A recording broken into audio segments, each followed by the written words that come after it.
జై తెలంగాణ. మా కుటుంబ సభ్యులైన మా అన్నదమ్ముళ్ళు, అక్క చెల్లెళ్ళు, గౌరవ ప్రజాప్రతినిధులు, పార్టీ నాయకులందరికీ, అట్లాగే మీడియా మిత్రులందరికీ కూడా పేరు పేరున నమస్కారం.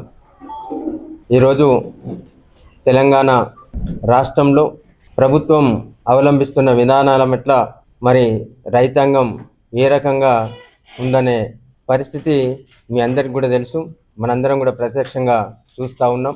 ఒక్క అంశంలో కూడా ఈరోజు రైతుకు సహకరించే విధంగా ఈ ప్రభుత్వం పనిచేస్తలేదు. పక్క రైతు వ్యతిరేక విధానాలను రేవంత్ రెడ్డి ప్రభుత్వం అవలంబిస్తున్నది, అనుసరిస్తున్నది. గతంలో రేవంత్ రెడ్డి అధికారంలోకి రాకముందు కాంగ్రెస్ పార్టీ అధ్యక్షుడైన తర్వాత పచ్చది తెలంగాణను 10 ఏళ్ల పాటు సస్యశ్యామలంగా చేసిన తెలంగాణను చూసి ఓర్వలేక ప్రతి అంశంలోనూ ఏ రకంగా ఆనాటి ప్రభుత్వాన్ని బదనాం చేసిండ్రు, కేసీఆర్ గారి ప్రభుత్వాన్ని ఏ రకంగా బదనాం చేసిండు, అధికారంలోకి రావడానికి ఎన్ని మాటలు చెప్పిండు, ఏమేమి మాట్లాడిండు అనేది దయచేసి ఒకసారి ఆయన మాట్లాడిన రేవంత్ రెడ్డి మాటలు వినాల్సిందిగా మీడియా మిత్రులందరినీ కోరుతా ఉన్నా.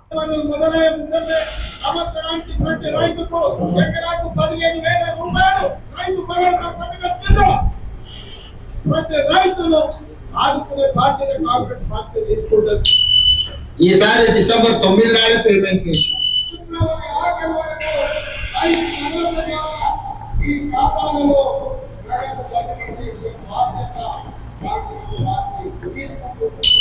వచ్చే నెల 15 తారీఖు లోపల అందరికీ రైతు భరోసా, రైతు బంధు చేరుతుంది. ఏ ఒక్క రైతుకు బకాయి లేకుండా పూర్తిగా మీరు డబ్బులు ఇచ్చే బాధ్యత మన ప్రభుత్వం తీసుకుంది. మేము జనవరిలో మొదలుపెట్టి మార్చి 31 రోజుల్లో రైతు బంధు చెల్లిస్తాము. మరి ఆనాడు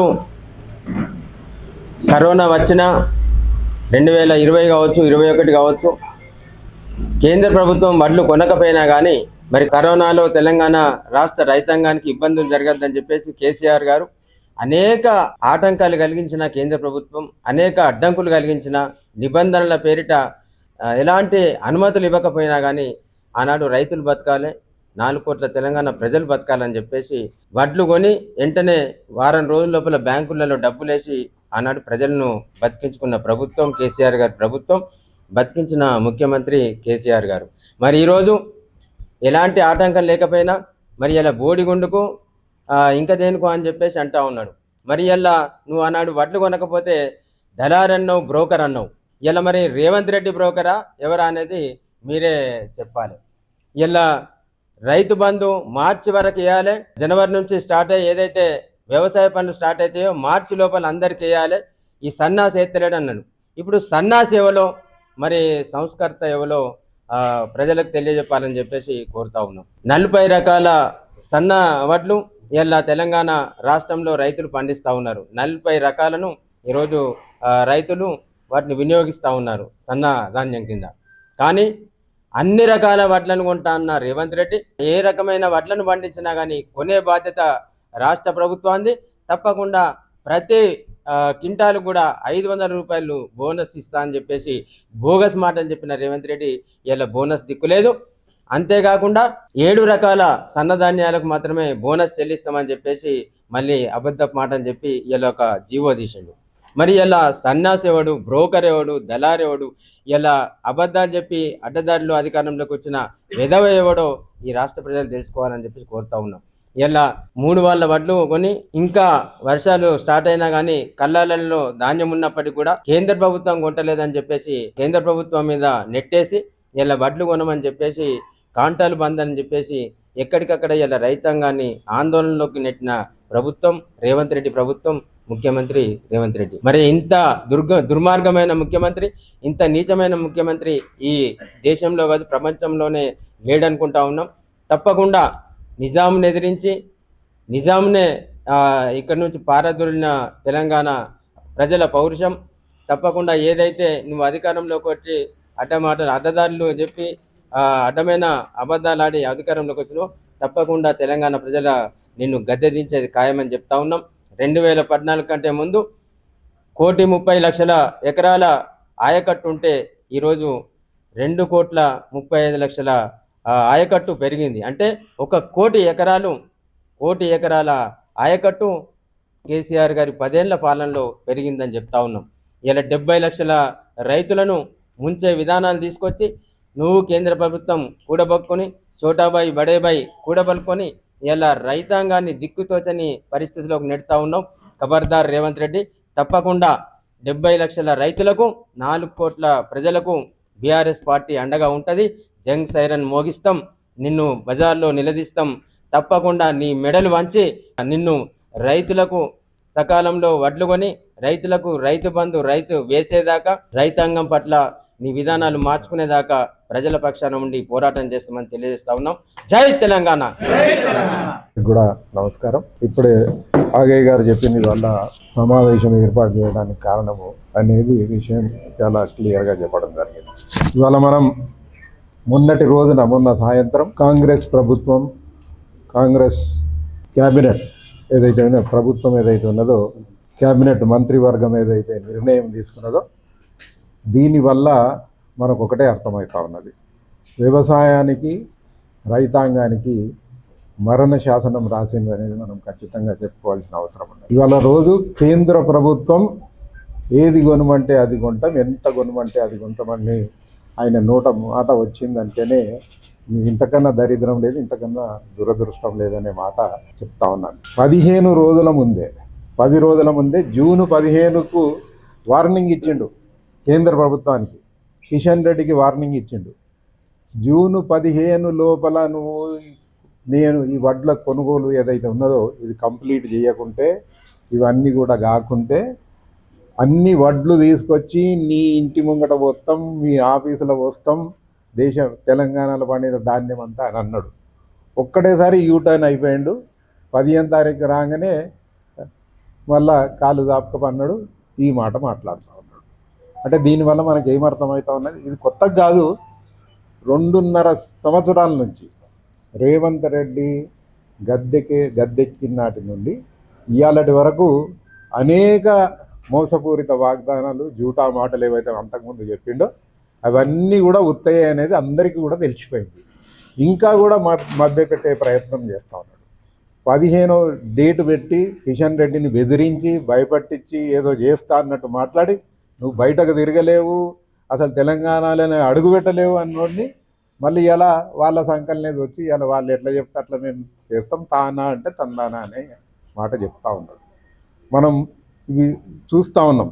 ఇప్పుడే వీడియో క్లిప్పింగ్స్లో మనం చూసినాం. ఎన్ని డేట్లు పెట్టిండు, రైతు బంధు గురించి ఎన్ని డేట్లు పెట్టిండు, చివరికి ఏమన్నాడు అనేది కూడా మీరు విన్నారు. కేసీఆర్ గారి పాలనలో 10 సంవత్సరాలు 70 లక్షల రైతులకు 72,000 కోట్ల రైతు బంధు వేసిన ఘనత ఇవాళ 11 సార్లు కేసీఆర్ గారిది. అదేవిధంగా అన్నిటికన్నా దురదృష్టం ఇవాళ అంటే ఎంత దారుణం అంటే, ఆగస్టులో రైతు బీమా ప్రీమియం కట్టాల్సింది ఎల్ఐసికి. ఆ ప్రీమియం కూడా ఎగబెట్టిండు. ఎవరికి తెలియదు ఇప్పుడు రైతులకు. రైతు బీమా అనేది లేదనేది పాపం రైతులకు తెలియదు. ఇవాళ 14 ఆగస్టు లోపల రైతు బీమా కట్టాల్సి ఉండే, అది కట్టకుండా 6,000 రూపాయలు కేసీఆర్ గారి హయాంలో 6,000 రూపాయలు ఎల్ఐసి ప్రీమియం కట్టి వాళ్ళని కాపాడిన ఘనత. అది కూడా ఎవరన్నా దురదృష్టవశాత్తు రైతు చనిపోయిందంటే ఏ కారణం చేతనైనా వాళ్ళ దినము కన్నా ముందే వాళ్ళ ఖాతాలో పైసలు పడి వాళ్ళకు ఏదో రకంగా ఉపయోగపడే విధంగా కేసీఆర్ గారి నేతృత్వంలో ఆనాటి బీఆర్ఎస్ ప్రభుత్వం చేసిన పనులు ఇవాళ మరొక్కసారి చెప్పుకోవాలి. రేవంత్ రెడ్డి ఆయన మాట ఆయన నిజంగా నోరుకు మొక్కాలి. అది నాలుకైనా తాటిమట్టన్నా మనకైతే తెలియదు. ఏదంటే అది ఎప్పుడంటే ఏంటంటే అది. ఆయనకు ఇవాళ రైతు రుణమాఫీ అన్నాడు. 29,000 30,000 కోట్ల రుణమాఫీ చేసిన ఘనత కేసీఆర్ గారు. ఆయన 2 లక్షలు అన్నాడు. 2 లక్షలు వేసుకొని ఉరుకుర్రి, తొందరగా ఓన్రి, పాత బాకీ కట్టుని ఈ తారీఖు లోపల మళ్ళీ 2 లక్షలు తెచ్చుకొని నేను రాగానే మాఫీ చెప్తాను. ఇవాళ 2 లక్షలు తీసుకున్నాడు అంతా గొడగొడ ఏడుస్తూ ఉన్నారు. మిత్తులకు మిత్తులైనాయి. ఆనాడు కనీసం ఆనాడు కట్టుకుంటే 7% మిత్తితో పోయేది ఇలా 14% మిత్తి కట్టే పరిస్థితులు ఏర్పడ్డాయి. దానికి ఇంకా మళ్ళీ అపరాధ వడ్డీ కూడా కట్టే పరిస్థితులు ఏర్పడ్డాయి. ఈ రకమైన వ్యవహారం ఇప్పుడే ఆగయ్య గారు ఇంకో మాట కూడా చెప్పారు, బోనస్ ఇస్తా అన్నాడు. బోనస్ ఎగబెట్టే కార్యక్రమం ఒక్కొక్కటి సిస్టమేటిక్గా కేసీఆర్ గారు చేసి వ్యవసాయాన్ని నిలబెట్టే కార్యక్రమం చేసినారో దాన్ని అన్నిటినీ ఒక్కొక్కటిగా నరుక్కుంటూ వస్తూ ఉన్నాడు. 33 రకాల సన్నాలకి ఇస్తా అన్నాడు. ఇవాళ 7 అని నిన్ననో మొన్ననో మళ్ళా ఒక పత్రిక ప్రకటన చేసి 7 మాత్రమే సన్నాలు ఉన్నాయి, మిగిలినవి కావు, వీటికి మాత్రమే బోనస్ ఇస్తాం. ఇక బోనస్ ఇయ్యడన్నట్టే, ఇక ఒక్కొక్కటి తెలుసు. మొన్న యాసంగికి బోనస్ అనేది ఇయ్యలే, అంతకు మొదలు కొందరికి ఇచ్చిండు, కొందరికి ఇయ్యలే. ఇక మొన్న ఎన్నికలు అయితే ఒక నెల ఎకరం ఉన్నోనికి 2 ఎకరాలు ఉన్నోనికే రైతు బంద్ వేసాడు, అప్పుడు చేయకున్నాడు. ఇటువంటి పనులు చేస్తూ ఉన్నాడు. తెలంగాణ ఉద్యమం స్టార్ట్ అయిందే ఈ నీళ్ళ మీద, మన వ్యవసాయం మీద, మన ప్రాంతం వ్యవసాయం మీద. ఇలా ఇప్పటికీ 55% అర్బనైజేషన్ అయినా తెలంగాణ ఇంకా 60% మంది వ్యవసాయం మీదనే ఆధారపడి బతికే పరిస్థితులు ఉన్నాయి. అర్బనైజేషన్ ఎక్కువ అయింది అని అనుకున్నా ఇంకా వ్యవసాయం మీదనే బతికేవారు అనేక మంది, 60% మంది ఉన్నారు. ఇవాళ వాళ్ళందరికీ కూడా ఇలా వాళ్ళ బతుకులు బదారున పడేసిన విషయం రేవంత్ రెడ్డి నాయకత్వంలో ఇలా కాంగ్రెస్ ప్రభుత్వం చేసిన గొప్ప ఘనత అనేది కూడా మనం ఒకసారి చెప్పుకోవాల్సిన అవసరం ఉన్నది. ఏమి శాత కాదు, మళ్ళా శాత కాదంటే అట్లా కూడా కాదు. ఇవాళనే నేను పేపర్లో చదివిన, ఫ్యూచర్ సిటీయో లేకుంటే 4th సిటీయో గాంధీ సరోవరో ఇటువంటి కార్యక్రమాలకు బీజేపీలకు వాళ్ళకు మడుగులెత్తుకుంటా ఇవాళ పేపర్ల వార్త వచ్చింది. గాంధీ సరోవర్కు మిలిటరీ డిఫెన్స్ వాళ్ళు 80,000 ఎకరాలు ఇచ్చేసిండు, 83,000 ఎకరాలు ఇలా ఇచ్చిండు. మరి దాని మీద చూపిన ప్రేమ ఈ రైతాంగం ఇంత 60% మంది వ్యవసాయం మీద బతికే రైతాంగం మీద ఎందుకు చూపుతలేవు? కేసీఆర్ గారు వడ్లు కొనను అంటే ఢిల్లీ పోయి ధర్నా కూడా చేసిన రోజు మనం గుర్తు చేసుకోవాల్సిన అవసరం ఉన్నది. ఆనాటి కాంగ్రెస్, ఆనాటి అక్కడ బీజేపీ ప్రభుత్వాన్ని మెడలు వంచి ఇక్కడ రైతాంగానికి వడ్లు ఎంత ధాన్యం పండినా ఇదంతా కొనాలి అని మీరు వాళ్ళను గట్టిగా మాట్లాడి చెప్పి ఒప్పించి కొనిపించే ప్రయత్నం చేసిన విషయాన్ని కూడా మనం చెప్పుకోవాలి. ఏ నిమిషం ఇవాళ నీళ్లు కానీ కరెంటు కానీ కేసీఆర్ గారి నేతృత్వం, ఇప్పుడే ఆగయ్య గారు చెప్పారు 1 కోటి ఎకరాలు సాగులోకి వచ్చింది ఎక్స్ట్రా అని అంతకుముందు ఈ 10 ఏళ్లలో. కానీ ఇవాళ మళ్ళీ చూస్తుంటే ఏమవుతుందో తెలుస్తలేదు. కాళేశ్వరాన్ని వండబెట్టేసిండు. ఈసారి ఈ ఎల్లీనో ఈలీనో ఉన్నది కదా, ఇక తెలుస్తుంది అసలు సంగతి. కాళేశ్వరం సంగతి ఏంది అనేది ఇలా తెలుస్తుంది. కేసీఆర్ గారి దూరదృష్టి, కేసీఆర్ గారి ముందు చూపు, ఈ ఎండాకాలంలో ఇటువంటి కరువు వస్తే ముందే చెరువులు నింపుకోవాలని ప్రాజెక్టులన్నీ కూడా ఎండాకాలమే చెరువులన్నీ కూడా మత్తళ్ళు దుంకిన రోజులు కూడా మనం ఒకసారి గుర్తు చేసుకోవాలి. వ్యవసాయం మీద అసలు ఏ కోశాన కూడా 1% కూడా వాళ్ళ మీద ప్రేమ లేదు, మమకారం లేదు. ఈ వ్యవసాయాన్ని పూర్తిగా నిండా ముంచేసిండు. దేశంలోనే అగ్రగామి రాష్ట్రంగా కేవలం వరిధాన్యమే కాదు, బెస్ట్ క్వాలిటీ కాటన్ ప్రపంచంలోనే బెస్ట్ క్వాలిటీ కాటన్ ఎక్కడ పండుతుంది అంటే తెలంగాణలోనే పండుతుంది. కాటన్ కానీ ఇలా వడ్లు కానీ మక్కలు కానీ పసుపు కానీ అన్నిటినీ పండబెట్టేసాడు. కేసీఆర్ గారు మద్దతు ధర లేని వాటికి కూడా ఏ పంట అయినా అవి ఏ పండి మార్కెట్లో ధర లేకుంటే కొనే ప్రక్రియ బీఆర్ఎస్ ప్రభుత్వంది ఆనాడు ఉండే.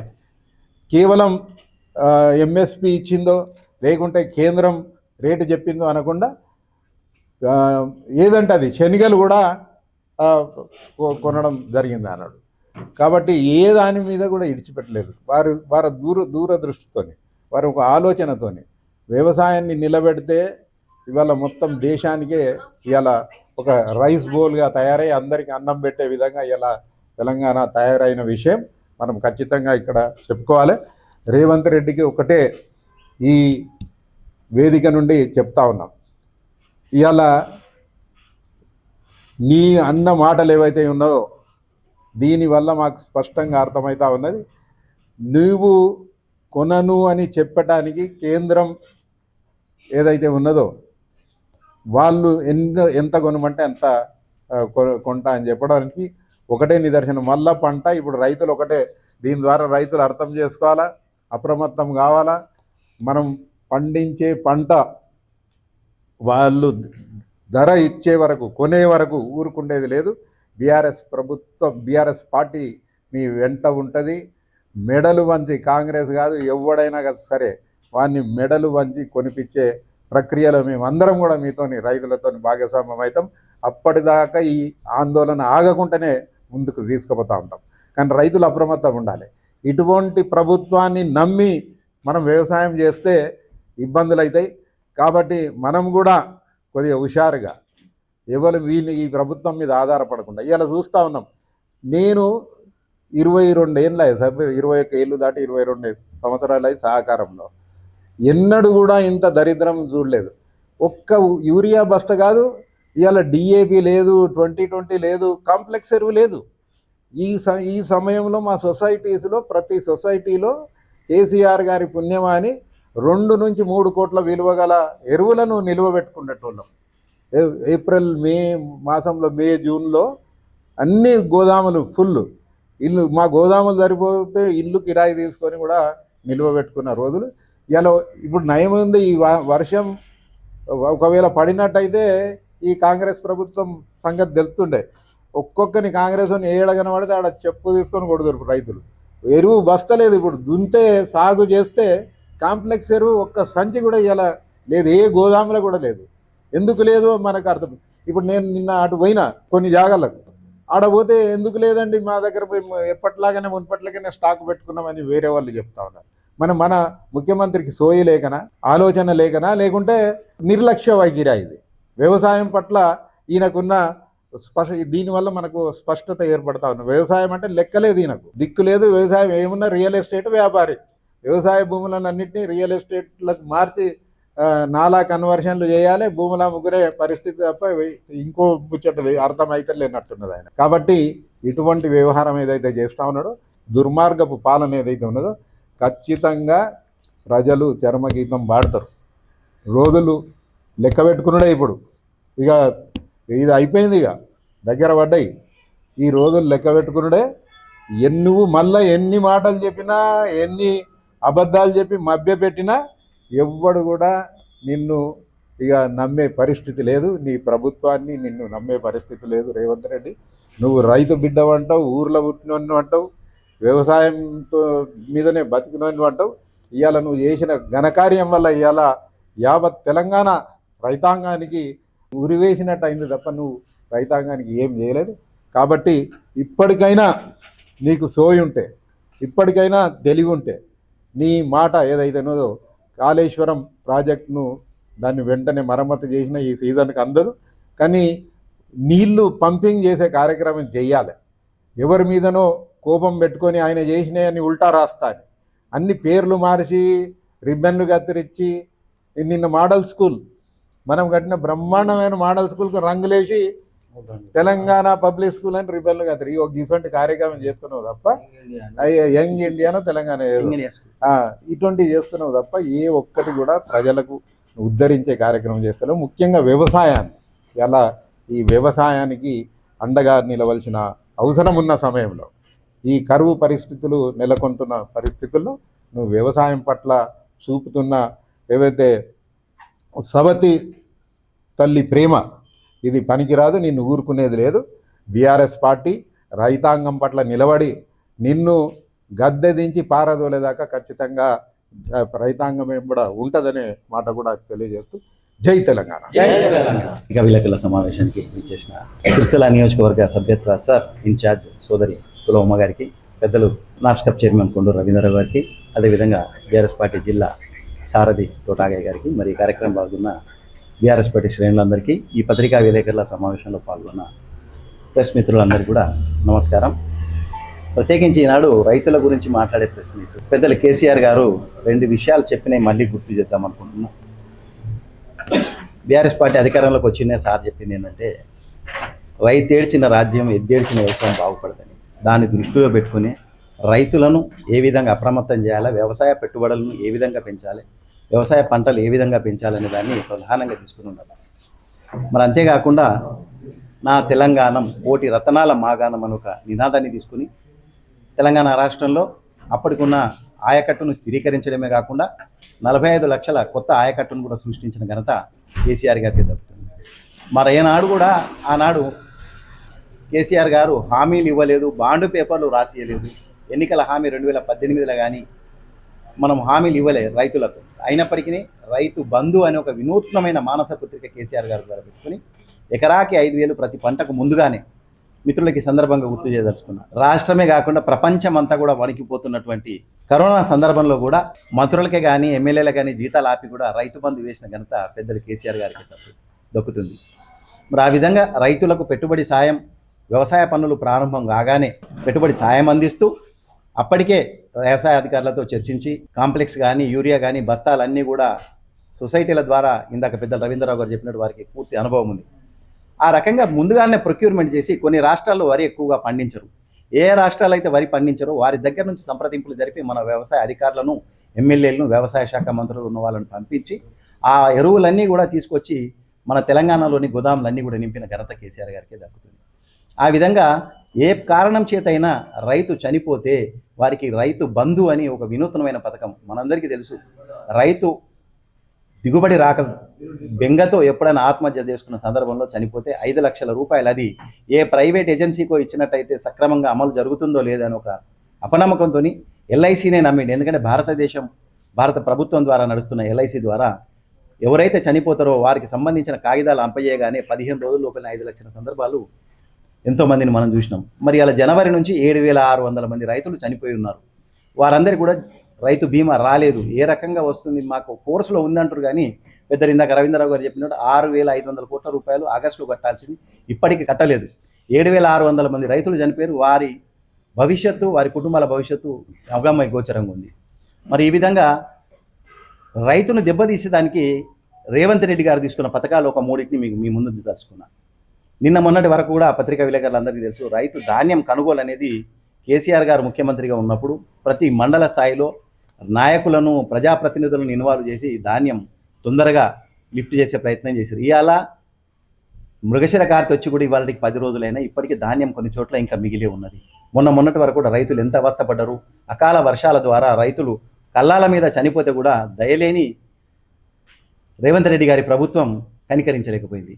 మరి నిన్నటికి నిన్న వాళ్ళు క్యాబినెట్ మీటింగు ఇన్ఫార్మల్ అంటే అధికారులు లేకుండా పెట్టుకున్న మీటింగ్లో కేంద్ర ప్రభుత్వం ఎంతైతే కొనమంటుందో అంతే కొంటామన్నారు. పెద్దలు ఇంతగా చూపించి ఉన్నారు. మరి ఆనాడు ఏం మాట్లాడాడు, రైతు బంధు రామ్, దళిత బంధుకు జై భీమ్ అని కేసీఆర్ గారు ఎన్నికల సందర్భంలో ప్రచారంలో చెప్పినప్పుడు మేమేమన్నా హౌలాగాలమా, మేము ఇవ్వమా అన్నారు. మరి ఇలా హౌలాగాలు ఇవ్వలేదు. రైతులు ఆగమాగం అయిపోతున్నారు. రైతు విధానాన్ని దెబ్బతీసే విధంగా ఇలా పండిన పంటను కొనమన్నావు. ఇదివరకు కేంద్రం ఏంది 2,50,000 కోట్ల బడ్జెట్ పెట్టుకున్నప్పుడు వాడెవడు మోడీగాడు బోడీగాడు మీరు ఎందుకు కొనరన్న వ్యక్తి ఇవాళ కేంద్ర ప్రభుత్వం ఎంత కొనమంటే గంతే కొంటా అని అంటున్నారు. మరి అంతేకాకుండా ప్రత్యామ్నాయ పంటల వైపు దృష్టి చూపెట్టాలన్నారు. మక్కలు కానీ పెసర్లు కానీ. మరి ఇవాళ ప్రత్యామ్నాయ పంటలు ఇవి కూడా కొనడానికి కేంద్ర ప్రభుత్వం అంగీకరించదు. అంటే రైతులు ఎవరైతే ప్రత్యామ్నాయ పంటలు, దినుసులు ఎవరైనా పండించినట్టయితే రాష్ట్ర ప్రభుత్వం కొనదని తెల్లంగా చెప్పినట్టే రైతాంగం ఈ విషయాన్ని గమనించాల్సిందిగా ఉంది. రైతు బంధు ఇయ్యడు, రైతు బీమా లేదు, పండిన పంటకు గిట్టుబడి ధాన్యం లేదు, బోనస్ అని ఒక కొత్త పదాన్ని కనిపెట్టి దాన్ని బోగస్ చేసిందనే విషయం రైతులందరికీ తెలిసిపోయింది. అంతేకాకుండా యూరియానట పెద్దలు ఈ మధ్య ఒక వాడుకలో ఒక కొత్త భాష వచ్చింది, షాపులో లేని యూరియా యాప్లో ఉంటుందని. మరి ఈ యాప్లో కూడా పంట ప్రారంభంలో ఒకటి ఇస్తారట, ఒక నెల తర్వాత ఒక బస్తా ఇస్తారట. మనకు తెలుసు మన దగ్గర పత్తి కొడితే 4 బస్తాలు కావాలి ఎకరాకి.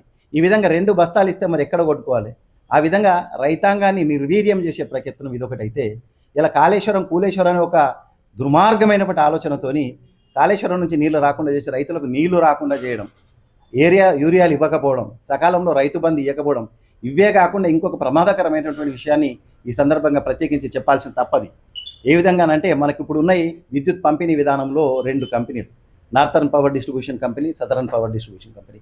ఈ 2 కాకుండా ఇలా 3వ కంపెనీ రైతు డిస్కామ్ అని పెడుతుండు. అందులో ప్రభుత్వానికి ఏ విధంగానైతే సబ్సిడీ మీద వచ్చేటి ఉన్నాయో ఆ విధంగా రైతాంగానికి అందరినీ కూడా అందులోకి పంపిస్తారట. మరి ఈనాడు అప్పుల్లో ఉన్న కంపెనీ రైతులకు ఏ విధంగా నాణ్యమైన విద్యుత్ ఇస్తుంది? ఈ విధంగా 24 గంటలు ఏ విధంగా ఇవాళ 1,00,000 కోట్లు ఖర్చు పెట్టి 2014లో తెలంగాణ రాష్ట్రం ఏర్పడినప్పుడు పెద్దలు కేసీఆర్ గారు అహర్నిశలు కృషి చేసి రైతాంగానికి రాత్రి పూట కరెంటు పెడితే పాము తేలు కలిసి చచ్చిపోతాయనే బాధతోని 24 గంటలు కరెంట్ ఇచ్చిన ఘనత కేసీఆర్ దక్కితే కట్టిన ఇల్లు పెట్టిన పొయ్యిని ఇవాళ అస్తవ్యస్తం చేసిండు.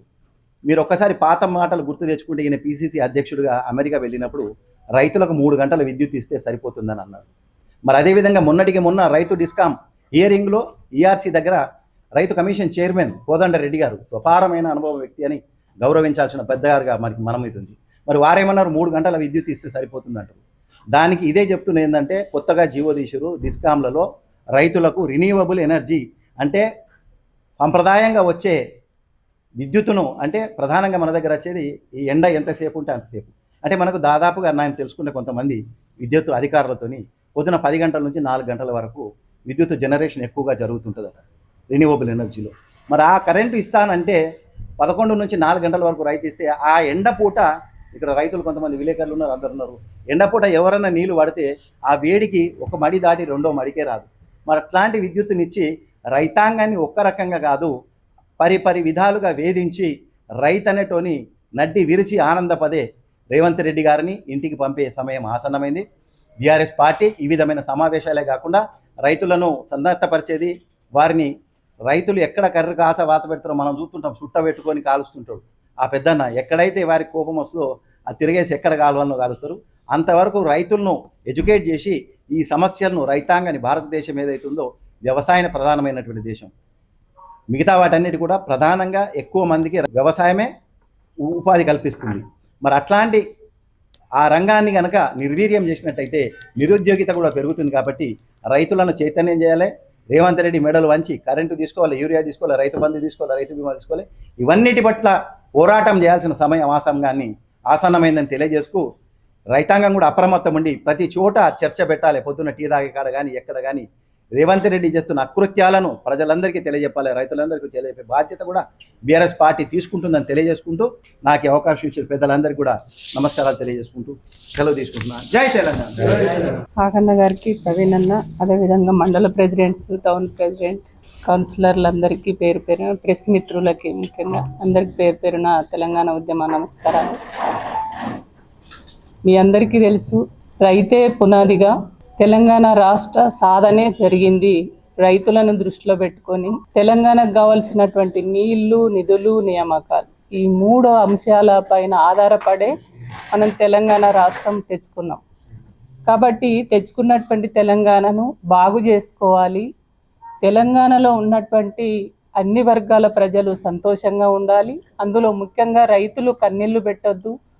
రోజు రోజుకు ఆనాడు సమైక్య పాలనలో రైతులు ఆకలి చావులు, అప్పుల పాలయ్యి నానా ఇబ్బందులు పడ్డారు. ఆ కష్టాలు, ఆ బాధలు, ఆ కన్నీళ్ళు ఉండొద్దు అని చెప్పేసి కేసీఆర్ గారు ఎవరికీ హామీ ఇయ్యలేదు. కానీ నా ప్రజలు మంచిగా ఉండాలి, నా రైతులు మంచిగా ఉండాలి, సంతోషంగా ఉండాలి, మా రాష్ట్రం మంచిగా 9 అంటే దేశంలోనే 29 రాష్ట్రాలలో తెలంగాణ రాష్ట్రం అభివృద్ధిలో ముందుండాలనేటువంటి ఒక మంచి సంకల్పంతో ఈ రాష్ట్రాన్ని తెచ్చుకున్న తర్వాత, కొట్లాడి తెచ్చుకున్న తెలంగాణను బాగు చేయాలనేటువంటి ఒక్క సంకల్పంతో ఎవ్వరు అడగకుండా, ఎవ్వరు ఇది కావాలని దరఖాస్తులు ఇచ్చి దండం పెట్టకపోయినా మా ప్రజల కోసం నేను చేయాలి, నా బాధ్యత, ఒక ఉద్యమకారుడిగా నేను కొట్లాడి తెచ్చిన తెలంగాణను బాగు చేయాలనేటువంటి ఉద్దేశంతో ఆనాడు కరెంటు గోస ఎంత గోస ఉండేనో తెలుసు మనందరికీ, తెలంగాణ రైతులకు తెలుసు, తెలంగాణ ప్రజలు ప్రతి ఒక్కరికి కూడా తెలుసు. కాబట్టి మొదటగా 24 గంటల కరెంటు ఇవ్వాలి అని చెప్పేసి ఆ సమస్యను తక్షణమే పరిష్కారం చేసినటువంటి వ్యక్తి మన ఉద్యమ నేత కేసీఆర్ గారు. అదే కాకుండా మరి కరెంట్ అయితే వచ్చింది, మరి కరెంటుకు తోడు మా రైతన్నలు 2 పంటలు పండించుకోవాలి. మరి 2 పంటలు పండాలంటే వాళ్ళకు నీళ్లు కావాలి. మరి ఆ నీళ్లు తెచ్చుకోవడం కోసం దానికి సంబంధించిన వనరులను సమకూర్చుకోవాలనేటువంటి ఉద్దేశంతో ఇవాళ ప్రాజెక్టుల నిర్మాణం, దానికి తోడు మీ అందరికీ తెలుసు మిషన్ కాకతీయ ద్వారా చెరువులన్నిటిని కూడా పూడికలు తీయించి చెరువులు అంటే నాకు నిజంగా కరీంనగర్ నుంచి ఇట్లా వస్తుంటే ఏది ఆ కుదురుపక్క బ్రిడ్జ్ నుంచి ఇట్లా వస్తుంటే ఇది ఒక ప్రాజెక్ట్ కాదు, ఒక సముద్రం లాగా కనపడేది ఆ నీళ్లు, ఆ వాతావరణం, ఆ పరిస్థితి. కానీ ఇప్పుడు చూస్తే ఆ నీళ్లు అడగంటకపోయినటువంటి పరిస్థితి మనం చూస్తూ ఉన్నాం. అట్లనే ఇవల్ల తాగు నీళ్లు కావచ్చు, ప్రతిదీ కూడా ఇవల్ల రైతు కన్నీళ్లు పెట్టొద్దు, రైతు అప్పుల పాలు కావద్దని రైతులకు రైతు బంధు ఇవ్వడం, రైతులు ఏదైనా కష్టాలు వచ్చి బాధలు వచ్చి ఏదైనా అనారోగ్య పాలై చనిపోతే వాళ్ళకు బీమా ఉండాలి, ఆ కుటుంబాన్ని ఆదుకోవాలి, కుటుంబ పెద్ద చనిపోతే వాళ్ళ అనాథులు అవుతున్నారు, వాళ్ళని ఆదుకోవాలన్నటువంటి ఉద్దేశంతో వాళ్ళ ఆనాడు కేసీఆర్ గారు ఒక పెద్ద బిడ్డగా, పెద్దన్నగా, ఒక మేనమామగా నిజంగా ప్రజల్ని దృష్టిలో పెట్టుకొని అప్పుడు రైతు బీమా కూడా రైతులు ఏ రైతు కూడా మాకు కావాలని అడగకపోయినా ఇచ్చినటువంటి పరిస్థితి రైతు బీమా. ఇవన్నీ కూడా అడగంటకపోయినాయి. ఆనాడు ఒక ఉద్యమ బిడ్డ తెలంగాణ ప్రజలను దృష్టిలో పెట్టుకొని ఏ పథకాలు అయితే తీసుకొచ్చిర్రో, ఏ పనులైతే రైతులను, ప్రజలను, తెలంగాణ ప్రజలను దృష్టిలో పెట్టుకొని పనులు చేసిండ్రో అవన్నీ కూడా మూలపడేసినటువంటి పరిస్థితి. అదే ఇందాకనే చెప్పిండ్రు, ఆగనే చెప్పిండు, రేవంత్ రెడ్డి మాట్లాడిన మాటలు కూడా మీరు విన్నారు. ఆయన ఏమేమి హామీలు ఇచ్చిండు, మరి ఇచ్చినటువంటి హామీలలో ఏదైనా నెరవేరిందంటే లేదు. ఇవల్ల ఎక్కడ చూసినా రైతన్నలు పంటలు పండించుకుంటున్నారు. ఆ పండించినటువంటి పంట మళ్ళీ అమ్ముకోవాలంటే కూడా వాళ్ళు గోసపడవలసినటువంటి అవసరం ఉంది. ఎక్కడ చూసినా కూడా కళ్ళల్లో కుప్పలు పోసుకొని అవి అమ్ముకోవడానికి వాళ్ళ ఆన్నే నిలబడి రైతులు నిరసన అంటే బాధపడుతున్నటువంటి, అక్కడే నిద్రపోతున్నటువంటి పరిస్థితి వాళ్ళ రైతుల దుర్మార్గం. అంటే ఆనాడు కాంగ్రెస్ పాలనలో ఎట్లయితే ఉండిందో అదే పరిస్థితి ఈనాడు మళ్ళీ కొనసాగుతున్నటువంటి పరిస్థితి మనం చూస్తూ ఉన్నాం. అంటే అప్పుడు 60 ఏళ్ల కాలంలో ఎట్లా ఉంది, అంటే తెలంగాణ రాకముందు, తెలంగాణ వచ్చిన 10 సంవత్సరాలలో ఎట్లా ఉంది, ఆ తర్వాత మళ్ళీ వాళ్ళ రేవంత్ రెడ్డి ప్రభుత్వం కాంగ్రెస్ వచ్చిన తర్వాత ఈ 2.5 ఏళ్లలో ఆ తేడా ఏముంది అనేది వాళ్ళ తెలంగాణ ప్రజలు గమనించుకున్నారు. కాబట్టి వాళ్ళ ప్రజలందరూ కూడా ఆందోళన పడుతున్నారు. అరే ఇవాళ రేవంత్ రెడ్డి అనేటువంటి ఆనాడు తెలంగాణ వ్యతిరేకి, తెలంగాణ ద్రోహి, ఆయన చెప్పినటువంటి హామీలు ఏదైతే 6 గ్యారంటీలు 420 హామీలు ఏవైతే ఇచ్చిండో ఆ ఇచ్చినటువంటి హామీలు చేస్తాడేమో అనేటువంటి నమ్ముతిమి, మోసపోతిమి. కానీ ఇవాళ మమ్మల్ని మళ్ళీ మోసం చేసేటువంటి పరిస్థితి తీసుకొచ్చిండు అనేటువంటి పద్ధతిలో ఇవాళ తెలంగాణ రైతాంగం ఆందోళన పడుతున్నటువంటి పరిస్థితి. కాబట్టి అది దృష్టిలో పెట్టుకునే ఇవాళ రైతులందరికీ మేము ఒకటే, బీఆర్ఎస్ పార్టీ భారత రాష్ట్ర సమితి ఒకటే విజ్ఞప్తి చేస్తుంది. ఆనాడు తెలంగాణ ప్రజల కోసం, తెలంగాణ రైతుల కోసం పుట్టినటువంటి పార్టీ, తెలంగాణ ప్రజల ఆకాంక్షను నెరవేర్చడం కోసం పుట్టినటువంటి పార్టీ బీఆర్ఎస్ పార్టీ. కాబట్టి ఎప్పుడు కూడా ప్రజా సమస్యల పరిష్కారం కోసమే కొట్లాడేటువంటి పార్టీ బీఆర్ఎస్ పార్టీ. కాబట్టి అందుకనే ఇవాళ రేవంత్ రెడ్డి నిన్న క్యాబినెట్లో ఏదైతే ఇవాళ చెప్పిండో మా చేతులేం లేదు అని చెప్పి చేతులు ఎత్తేసి కేంద్రం ఎంత ఏది కొనమంటే గదే కొంటాం, మా చేతుల్లో లేదని అన్నాడు. ఆ రోజు నువ్వు మాట్లాడిన మాటలేంది, ఇవాళ నువ్వు చేస్తున్న చేతలేంది అని చెప్పేసి. కాబట్టి మీరు అధైర్యపడకండి, ధైర్యంగా ఉండండి, ఖచ్చితంగా బీఆర్ఎస్ పార్టీ మీకు అండగా ఉంటుందని చెప్పేసి చెప్పడానికే ఇవాళ మేము అన్ని రాష్ట్ర వ్యాప్తంగా అన్ని నియోజకవర్గాలలో బీఆర్ఎస్ పార్టీ ఇవాళ ప్రెస్ కాన్ఫరెన్సులు పెట్టి మేము మీకు అండగా ఉంటామని చెప్పడం జరిగింది. కాబట్టి రైతన్నలకు కూడా మేము ఒకటే పిలుపునిస్తున్నాం, మీ సమస్యల పరిష్కారం కోసం ఖచ్చితంగా రేవంత్ రెడ్డి చేస్తున్నటువంటి మోసాన్ని ఎండగట్టండి, మీరు బయటకు రండి, మీరు ఆందోళన చేయండి, మీకు తోడుగా భారత రాష్ట్ర సమితి ఉంటుందని చెప్పేసి ఈ సందర్భంగా తెలియజేస్తున్నాను. జై తెలంగాణ. జై తెలంగాణ.